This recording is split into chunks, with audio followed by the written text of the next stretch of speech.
Hello दोस्तों, आज की कहानी का नाम है महात्मा जी की बिल्ली। एक बार एक महात्मा जी अपने कुछ शिष्यों के साथ जंगल में आश्रम बनाकर रहते थे। एक दिन कहीं से एक बिल्ली का बच्चा रास्ता भटक कर आश्रम में आ गया। महात्मा जी ने उसे भूखे प्यासे बिल्ली के बच्चे को दूध रोटी खिलाया। वह बच्चा वहीं आश्रम में रहकर पलने लगा। लेकिन उसके आने के बाद महात्मा जी को एक समस्या उत्पन्न हो गई कि जब वह साईं ध्यान में बैठते तो वह बच्चा कभी उनकी गोद में चढ़ जाता, कभी कंधे या सिर पर बैठ जाता।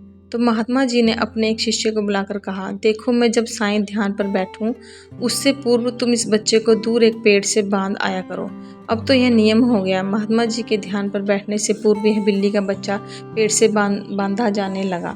एक दिन महात्मा जी की मृत्यु हो गई तो उनका एक प्रिय काबिल शिष्य उनकी गद्दी पर बैठा। वह भी जब ध्यान पर बैठता तो उससे पूर्व बिल्ली का बच्चा पेड़ पर बांधा जाता।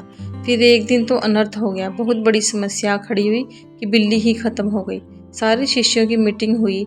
सबने विचार विमर्श किया कि बड़े महात्मा जी जब तक बिल्ली पेड़ से न बांधी जाए तब तक ध्यान पर नहीं बैठते थे, अतः पास के गांवों से कहीं से भी एक बिल्ली लाई जाए। आखिरकार काफी ढूंढने के बाद एक बिल्ली मिली, जिसे पेड़ पर बांधने के बाद महात्मा जी ध्यान पर बैठे।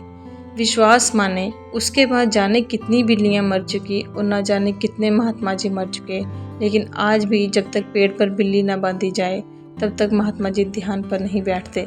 कभी उनसे पूछो तो कहते हैं यह तो परंपरा है, हमारे पुराने सारे गुरुजी करते रहे। वह सब गलत तो नहीं हो सकते, कुछ भी हो जाए हम अपनी परंपरा नहीं छोड़ सकते। धन्यवाद दोस्तों।